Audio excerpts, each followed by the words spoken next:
What you're about to see isn't just a courtroom hearing. It's a warning to anyone who thinks lies can outsmart the truth. In Judge Frank Caprio's courtroom, a young woman facing a DUI charge walked in trembling, tearful, and full of accusation. She claimed the female officer who arrested her had violated her during a sobriety test, a shocking allegation that sent chills through the room. But what came next wasn't sympathy. It was truth. Because Judge Caprio doesn't rule on emotions, he rules on evidence. And when the officer's body camera footage played before the court, the story shattered. Every word, every lie, every tear exposed in real time. The footage didn't show abuse. It showed restraint. It showed professionalism. It showed a police officer doing her job with patience while being insulted, recorded, and accused, all while keeping her composure. And as that video ended, you could feel it, the weight of the truth hitting everyone in that courtroom. The false accusation didn't just collapse her defense, it detonated it. Because in Judge Frank Caprio's courtroom, compassion is not confusion, and justice, no matter how quiet, never bows to manipulation. This isn't just a DUI case. It's a reminder of what happens when someone weaponizes a movement built on real pain, and why one false claim can scar an entire cause. When body cameras reveal what words tried to hide, and when truth finally fights back. So before we dive into this explosive courtroom showdown between lies and lenses, hit that subscribe button, because this story deserves to reach every person who believes in accountability, honesty, and the power of evidence over emotion. It's a Friday night in early November, and Providence Municipal Court is in a special evening session handling DUI arrests from the previous night. The courtroom has a different energy than daytime proceedings. The defendants are tired, hungover, scared. The consequences are more severe. A DUI isn't just a fine. It's license suspension, possible jail time, mandatory classes, and a permanent criminal record. At exactly 7:15 p.m., the bailiff calls the next case. Christine Morgan, driving under the influence. Through the courtroom doors walks Christine Morgan, a 29-year-old marketing consultant. Even now, 18 hours after her arrest, she still looks disheveled. Her expensive blouse is wrinkled, her makeup is smudged, her designer handbag hangs awkwardly from her shoulder. But what's most noticeable is her demeanor. She's not showing the embarrassment or remorse that most DUI defendants display. Instead, there's something defiant in her posture, something calculating in her eyes. She approaches the defendant's stand with the careful steps of someone whose blood alcohol level might still not be completely normal. Judge Caprio looks up from his paperwork with the experienced eye of someone who has seen hundreds of DUI cases. He can usually tell within seconds whether a defendant is going to take responsibility or try to fight the charges. Christine Morgan, Judge Caprio begins, his voice carrying the measured authority of 35 years on the bench. You're charged with operating a motor vehicle while under the influence of alcohol. This arrest occurred last night at approximately 11:45 p.m. on Westminster Street. How do you plead? Christine's response is immediate, and her voice carries an edge of victimhood that sets off alarm bells for anyone who has dealt with false accusers before. Not guilty, Your Honor, and I need to tell you that what happened last night was completely inappropriate. The arresting officer violated me. Judge Caprio sets down his pen, that gesture that signals something significant is about to happen. Miss Morgan, that's a serious allegation. Can you explain what you mean by violated? Christine takes a breath, clearly having rehearsed this moment. Your Honor, Officer Sarah Mitchell performed a field sobriety test on me. During that test, she touched me inappropriately. She put her hands on my body in ways that were unnecessary and made me extremely uncomfortable. This was sexual assault disguised as police procedure. The courtroom falls completely silent. This isn't a routine DUI defense. This is an accusation that could destroy a police officer's career, reputation, and life. Judge Caprio's expression becomes very serious. Miss Morgan, you're accusing Officer Mitchell of sexual assault during a field sobriety test. Yes, Your Honor. I was already upset about being pulled over. I'd only had 2 glasses of wine with dinner, but when she started touching me, I felt violated. I felt like she was using her authority to assault me. Officer Sarah Mitchell has been sitting quietly in the back of the courtroom waiting to testify. She's a 34-year-old police officer with 12 years of experience, a spotless record, and a reputation for professionalism. When she hears Christine's accusation, her face goes pale. She stands up. Your Honor, that is absolutely false. I conducted a standard field sobriety test exactly as I've been trained. Judge Caprio holds up his hand. Officer Mitchell, I'll hear from you in a moment. Please sit down. The officer sits, visibly shaken, but following the judge's instruction. Judge Caprio turns back to Christine. Miss Morgan, this is an extremely serious accusation. Sexual assault is a felony. If what you're saying is true, Officer Mitchell could face criminal charges, lose her job, and be placed on a sex offender registry. Do you understand the gravity of what you're claiming? Yes, Your Honor. I understand completely, and I'm telling you what happened. I felt violated. As a woman, I know when another woman is touching me inappropriately.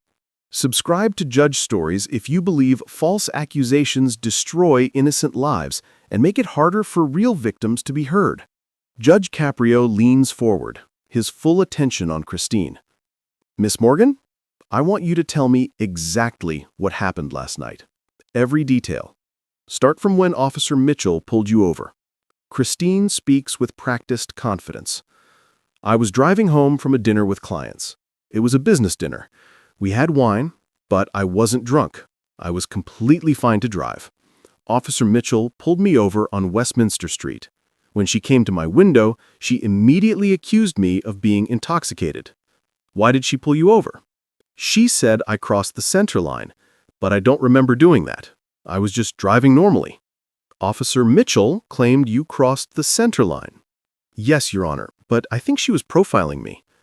Maybe she saw a woman alone in a nice car and assumed I'd been drinking. Judge Caprio makes a note on note. Continue. What happened next? She asked me to step out of the car. When I got out, she said she smelled alcohol. She asked if I'd been drinking, and I told her the truth. I'd had 2 glasses of wine with dinner. That's not illegal. You're correct that it's not illegal if you're under the legal limit. What happened after you admitted drinking wine? She said she needed to perform field sobriety tests. That's when everything got inappropriate. Judge Caprio's expression remains neutral.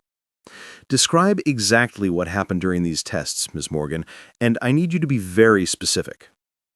Christine takes a breath, clearly about to deliver the core of her accusation. She had me do that test where you walk in a straight line. When I started walking, she put her hands on my hips to guide me. Her hands were on my waist, on my hips. It felt invasive. Then she had me stand on one leg, and she touched my shoulders, my arms. It was excessive. It was unnecessary. And then, Your Honor, this is the worst part. When she had me do the horizontal gaze test, where you follow a pen with your eyes, she stood so close to me that her body was almost touching mine. I could feel her breath on my face. She was invading my personal space in a way that felt sexual. The courtroom is absolutely silent. Everyone is watching to see how Judge Caprio will handle this explosive accusation. Did you tell Officer Mitchell that you were uncomfortable? I tried to, Your Honor. I said, "Do you have to touch me like that?" And she said it was part of the procedure. But I've seen police shows. I know what field sobriety tests look like. She didn't have to touch me that much. Judge Caprio makes extensive notes. Miss Morgan, after these tests, what happened? She arrested me. She said I failed the sobriety tests and that she was taking me to the station for a breathalyzer. When we got to the station and I took the test, it showed I was over the limit. But, Your Honor, I believe that test was wrong. I wasn't drunk. And even if the test was accurate, that doesn't excuse Officer Mitchell's behavior. She used her authority to assault me. What was your breathalyzer result? 0.12, but like I said, I don't trust that result. Judge Caprio's eyebrows raised slightly. 0.12. That's significantly over the legal limit of 0.08. I know, Your Honor, but I didn't feel drunk. Maybe the machine was broken. Miss Morgan, you're saying you believe the breathalyzer was malfunctioning? I'm saying something was wrong, Your Honor, because I definitely wasn't drunk enough to be at 0.12. Did you request a second test? No, Your Honor. I was too upset about Officer Mitchell's behavior. I just wanted to go home. Judge Caprio turns to the back of the courtroom. Officer Mitchell, please approach. Officer Sarah Mitchell walks to the front. She's in full uniform, her posture rigid with the tension of someone whose entire career has just been called into question. She's angry, but controlling it. Her hands are shaking slightly. Officer Mitchell, you've heard Miss Morgan's accusation. I need you to tell me your version of what happened during that traffic stop. Your Honor, Officer Mitchell's voice is steady, despite her obvious distress. I've been a police officer for 12 years. I've conducted hundreds of field sobriety tests. I have never, not once, touched anyone inappropriately. What Miss Morgan is describing is a complete fabrication. Tell me what happened from your perspective. I was on patrol on Westminster Street last night around 11:45 p.m. I observed a black Mercedes sedan weaving between lanes. The vehicle crossed the center line twice within a 2-block stretch. This is a clear indicator of possible impaired driving. What did you do? I activated my lights and conducted a traffic stop. When I approached the driver's side window, I immediately detected a strong odor of alcohol coming from the vehicle. The defendant's eyes were bloodshot and glassy. Her speech was slightly slurred. Miss Morgan claims her speech wasn't slurred. Your Honor, I have 12 years of experience. I know what impaired speech sounds like. When I asked if she'd been drinking, she admitted she'd had wine. She said just 2 glasses, but based on her physical presentation and the smell, I suspected she'd had significantly more. Judge Caprio nods. Continue. I asked her to step out of the vehicle to perform standardized field sobriety tests. These are tests I've been trained to administer exactly according to National Highway Traffic Safety Administration protocols. Describe these tests and how you conducted them. Officer Mitchell speaks clearly, professionally. First, I administered the walk and turn test. The defendant is instructed to walk heel to toe along a straight line for 9 steps, turn and walk back 9 steps. During this test, the defendant lost her balance multiple times. She stepped off the line. She used her arms for balance when she was instructed not to. She could not complete the test properly. Miss Morgan claims you touched her hips during this test. Your Honor, I did not touch her hips. In fact, I don't believe I touched her at all. The walk and turn test. The officer demonstrates but does not physically guide the subject.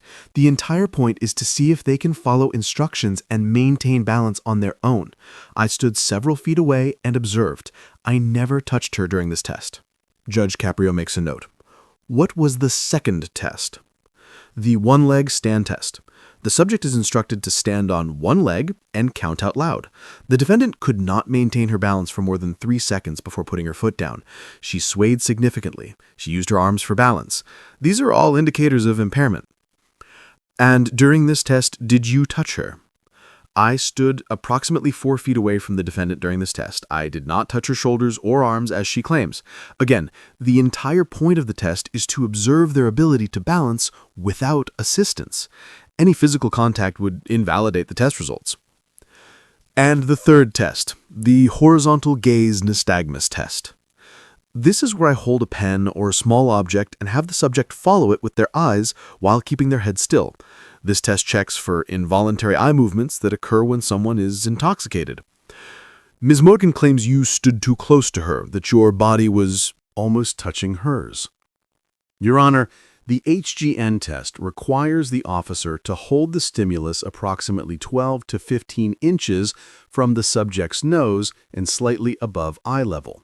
I stood at arm's length, exactly as trained. I was not close to her body. I was not invading her space. I was conducting a standardized test that I've performed hundreds of times. Judge Caprio looks between Christine and Officer Mitchell. One of them is lying. The question is, which one? Officer Mitchell, you've described 3 tests. What were the results? The defendant showed multiple indicators of impairment on all 3 tests. Based on these results, combined with the odor of alcohol, bloodshot eyes, and admission of drinking, I had probable cause to arrest for DUI. I transported her to the station where she voluntarily submitted to a breathalyzer test. And the breathalyzer result, 1-2, Your Honor. That's 50% higher than the legal limit of 0.08. Officer Mitchell, do you have a body camera? Yes, Your Honor. All Providence police officers are equipped with body cameras. And was your body camera activated during this traffic stop? Yes, Your Honor. Per department policy, I activate my camera for all traffic stops. The entire interaction should be recorded. Christine's confident demeanor starts to crack. She clearly didn't expect this. Judge Caprio continues. Officer Mitchell, if we review your body camera footage, what will we see? You'll see exactly what I described, Your Honor. A professional traffic stop, standardized field sobriety tests conducted according to protocol, and you'll see that I never touched Ms. Morgan inappropriately. In fact, you'll see that I barely touched her at all. Judge Caprio turns to Christine. Ms. Morgan, if we review Officer Mitchell's body camera footage, what will we see? Christine's face shows the first real signs of fear. I don't know, Your Honor.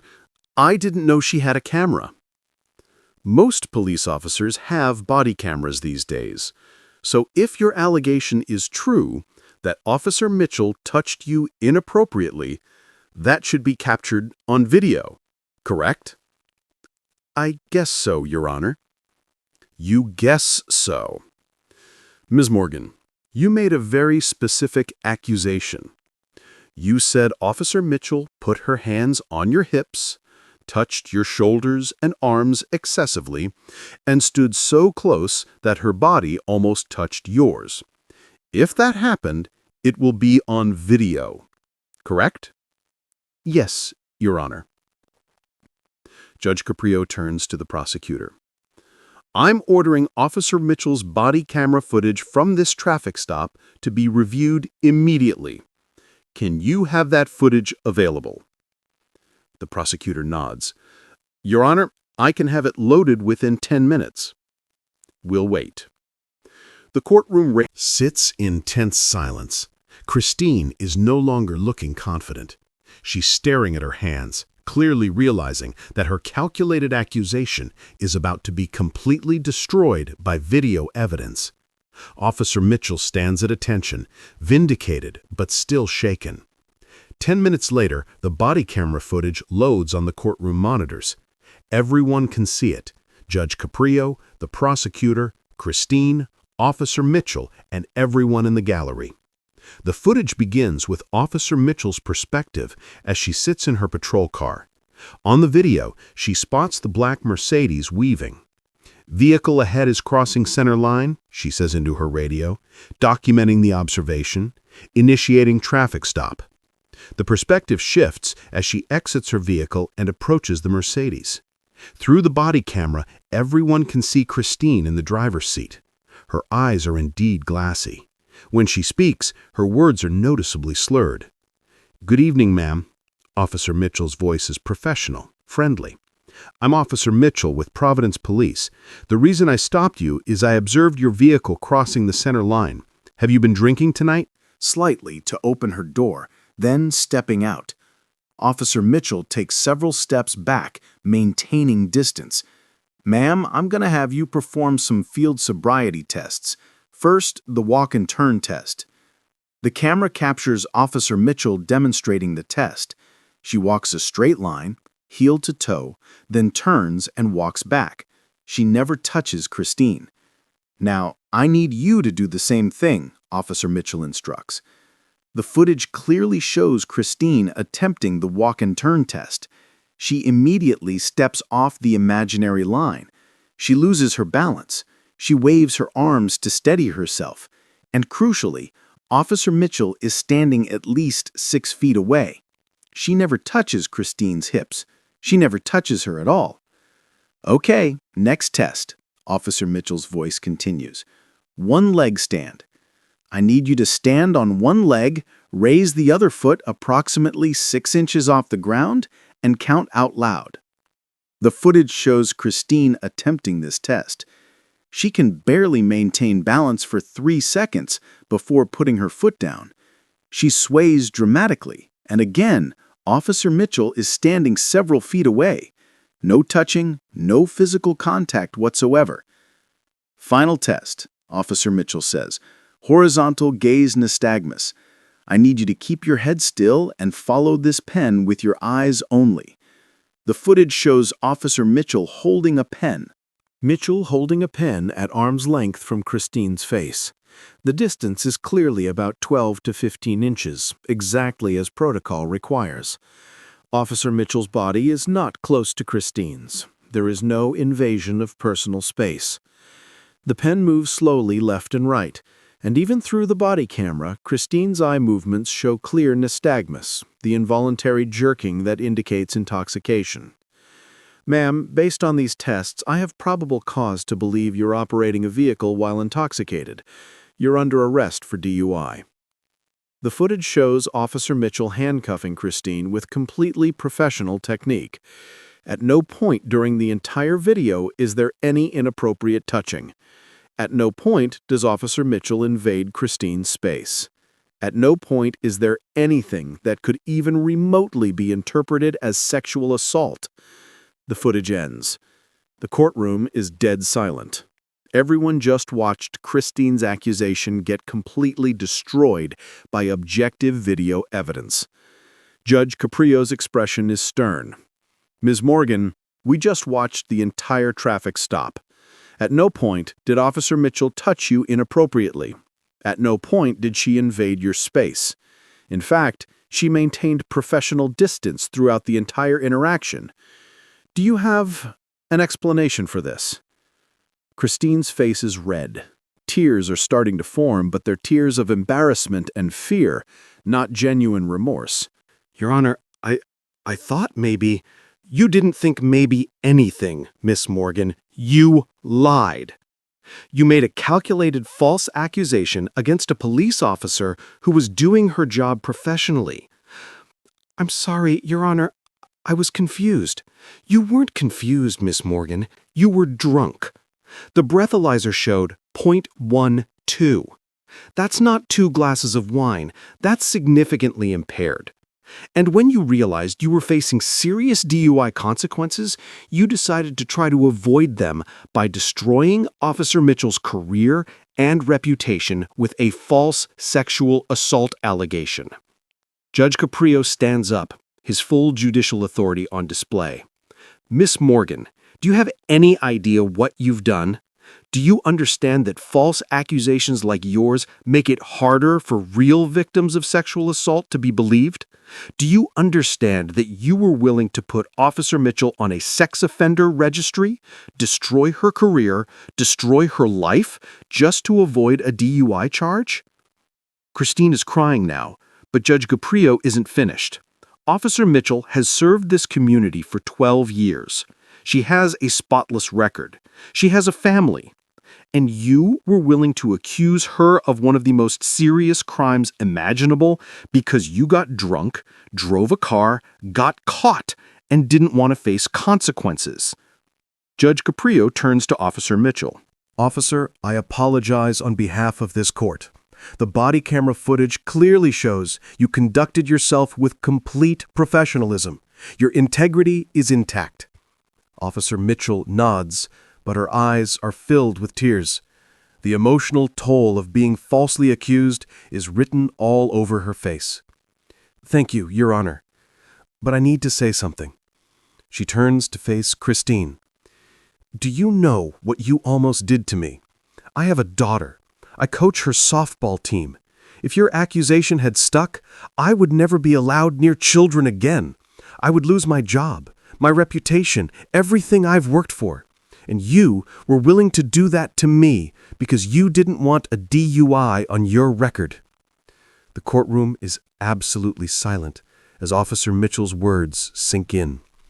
Judge Caprio returns to his seat. Ms. Morgan, here's my ruling. On the DUI charge, based on the breathalyzer result of .12 and your clear impairment on the field sobriety tests, I find you guilty. The standard penalties for a first offense DUI are license suspension, fines, mandatory alcohol education classes, and possible jail time. Christine nods, expecting that's the extent of it. However, you also made a false accusation of sexual assault against a police officer in this courtroom that is not only morally reprehensible, Potentially criminal. I'm adding a $2,500 penalty for making false statements to the court with intent to obstruct justice. Christine's eyes widen. $2,500? Your total fine, including DUI penalties, is now $4,000. Your license is suspended for 6 months. You will complete 40 hours of community service, specifically working with organizations that support real victims of sexual assault, so you can understand the damage false accusations cause. But wait, there's more.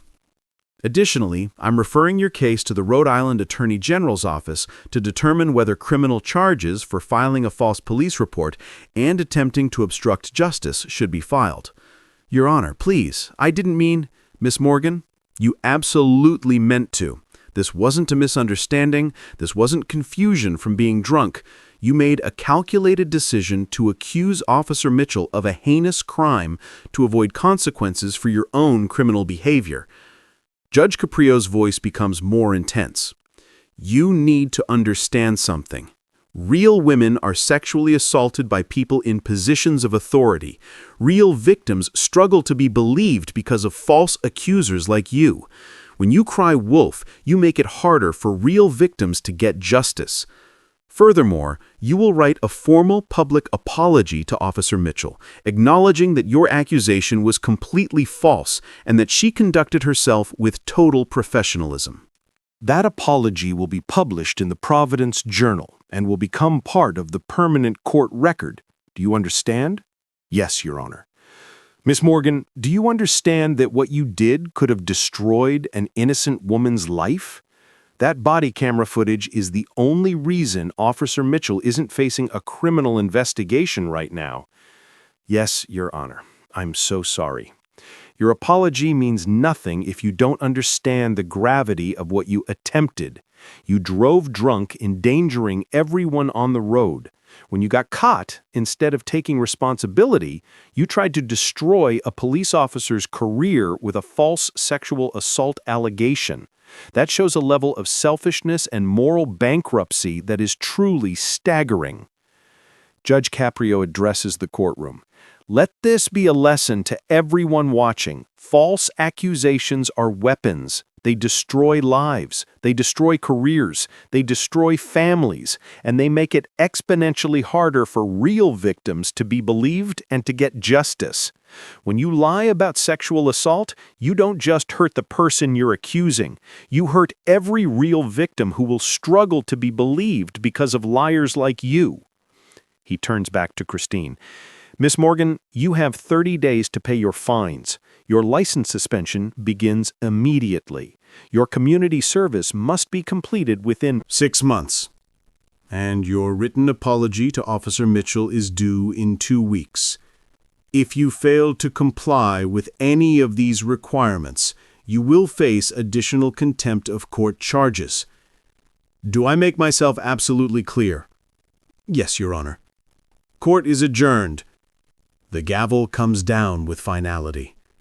Christine leaves the courtroom humiliated, facing $4,000 in fines, 6 months without a license, a DUI conviction, community service, and a potential criminal investigation for false reporting. Officer Mitchell leaves vindicated, but emotionally shaken by how close she came to having her life destroyed by a lie. As the courtroom empties, Judge Caprio sits alone at his bench for a moment, reflecting on what just transpired. His clerk approaches quietly. Your Honor, that was intense. Judge Caprio looks up. That woman almost destroyed Officer Mitchell's entire life. If that body camera footage didn't exist, we'd be looking at a he said, she said situation where an officer's career hangs in the balance. This is exactly why body cameras are essential. The clerk nods. The footage was definitive. There was no ambiguity. That's the point. Body cameras protect good officers from false accusations and expose bad officers who abuse their authority.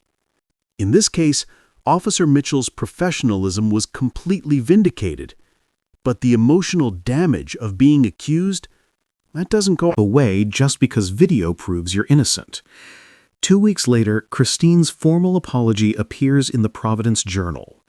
The letter reads, To Officer Sarah Mitchell and the Providence Police Department, I, Christine Morgan, wish to publicly apologize for the false accusation I made against Officer Sarah Mitchell.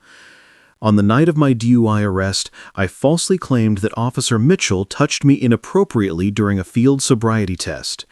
This accusation was completely untrue.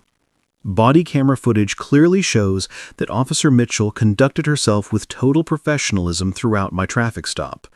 She maintained appropriate distance, followed proper protocols, and treated me with respect despite my intoxicated and combative behavior. I made this false accusation in a desperate attempt to avoid consequences for driving under the influence. In doing so, I could have destroyed Officer Mitchell's career, reputation, and life. I am deeply ashamed of my actions. I understand that false accusations like mine make it harder for real victims of assault to be believed. I have betrayed the trust of all women who have genuinely suffered abuse. Officer Mitchell, I am truly sorry for the pain and stress I caused you. You were doing your job protecting our community, and I responded by trying to destroy your life. I hope you can eventually forgive me, though I know I don't deserve it. I am committed to completing my community service, working with assault victim organizations so I can better understand the serious harm caused by false accusations. I hope my case serves as a warning to others. False accusations are not just morally wrong, they are dangerous weapons that destroy innocent lives. Sincerely, Christine Morgan. Officer Mitchell reads the apology in her kitchen before her shift. Her daughter, 12 years old, sits across from her eating breakfast. Mom, are you okay? Officer Mitchell folds the newspaper. Yeah, sweetie, I'm okay. That lady who lied about you? She apologized. Her daughter looks at the newspaper. Does that make it better? Officer Mitchell thinks for a moment. It helps, but you know what really makes it better? The truth. The video showed everyone what really happened. That's why truth matters more than anything. Her daughter nods, processing this lesson about integrity and honesty. Mom? Yeah.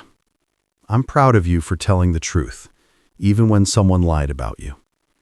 Officer Mitchell's eyes fill with tears, but she's smiling. Thanks, baby. That means everything.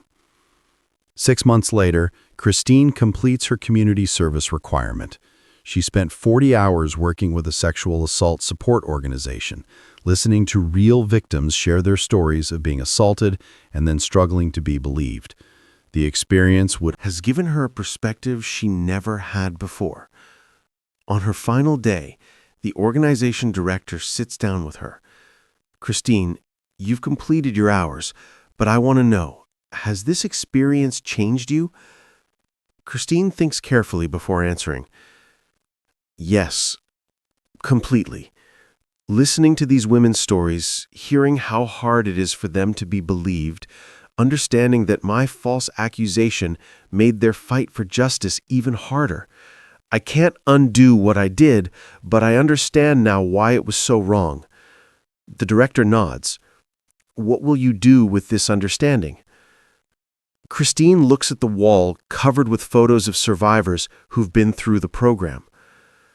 "I'll never lie again, ever, about anything. And if I ever hear someone making false accusations, I'll speak up, because I've seen the damage it causes, not just to the person being accused, but to every real victim who needs to be believed." Good. That's what we hope people learn here. Real change, real understanding.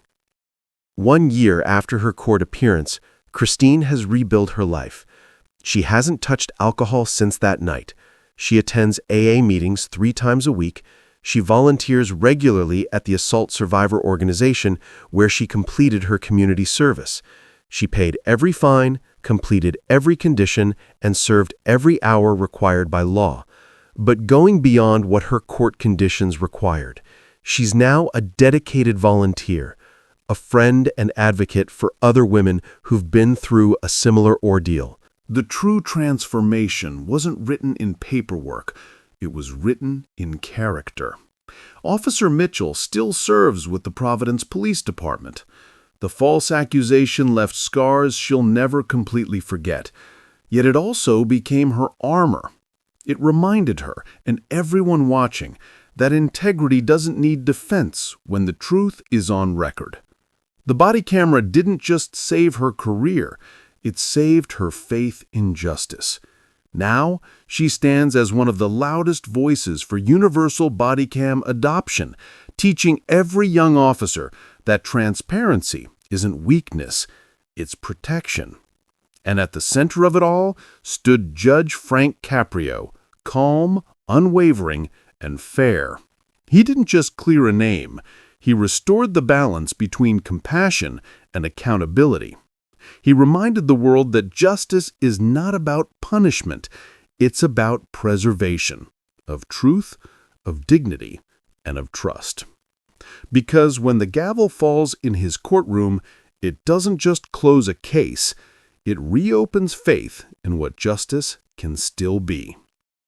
So, if this story moved you, if you still believe truth deserves defenders and justice needs voices, subscribe to Judge Stories, because in Judge Frank Caprio's courtroom, evidence speaks louder than emotion, and integrity always wins.